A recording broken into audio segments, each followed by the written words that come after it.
नमस्कार मंडळी. तर सकाळी सकाळीच आम्ही सगळे कुठे चाललेलो आहोत ते तुम्हाला सांगतेच. तर की नाही बऱ्याच दिवसांनंतर आम्हाला अक्कलकोटला जाण्याचा योग आला होता. तर असं म्हणतात की स्वामींचा बुलावा आल्याशिवाय आपण अक्कलकोटला जाऊ शकत नाही आणि ही गोष्ट की नाही माझ्या बाबतीत अगदीच खरी आहे. कारण मी तिसऱ्यांदा अक्कलकोटला जात होती आणि याच्यापूर्वी ना आम्ही बऱ्याचदा नियोजन केलं होतं, सुट्ट्या वगैरे होत्या त्यावेळेस की जायचं म्हणून. पण अगदीच आम्ही ठरवूनसुद्धा शक्य झालं नव्हतं. आणि काल की नाही अचानकपणे सगळ्यांचं ठरलं आणि अगदी टाईमसुद्धा सगळ्यांचा व्यवस्थित मॅनेज झाला आणि जाणं झालं. तर त्याच्यासाठीच की नाही पहाटे पहाटे आम्ही सगळे तयार वगैरे झालो आणि खूप मस्त आणि उत्साहपूर्ण वातावरणात अक्कलकोटला जायला निघालो होतो.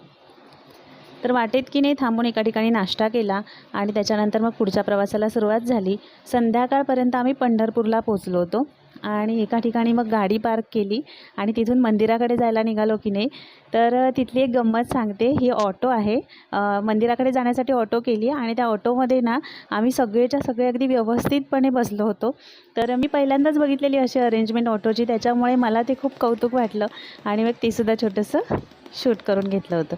त्याच्यानंतर मग विठ्ठल रखुमाईचं दर्शन घेतलं आणि मग अक्कलकोटला जायला निघालो. तर येईपर्यंत ना आम्हाला रात्र झाली होती.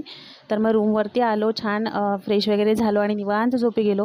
पहाटे 4 वाजता उठून की नाही सगळेजण अगदी उत्साहाने तयार वगैरे झाले मठामध्ये जाण्यासाठी.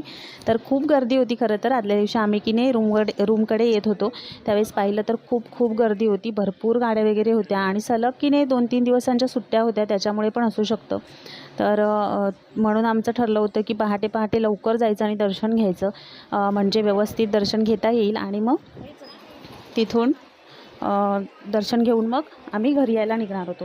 तर फुलं वगैरे घेतली, पूजेचं सामान घेतलं आणि मग मठामध्ये जायला निघालो. तुम्हाला माहितीच असेल आतमध्ये मोबाईल अलाउ नाही, त्याच्यामुळे मला शूट करता आलं नाही आतमधलं. पण तरी जेवढं शक्य झालं तेवढं मी तुमच्याबरोबर शेअर केलेलं आहे. तर मी ठरवलं होतं एक मला स्वामींची सेवा करायची होती तिथे जाऊन आणि तीसुद्धा की नाही मला अगदी व्यवस्थित मनासारखी करायला मिळाली. त्याच्यामुळे माझा आनंद तर अगदी गगनात मावत नव्हता. तर असं होतं आजचा दिवस. खूप छान असं दर्शन वगैरे झालं आणि मग परतीचा प्रवास सुरू झाला.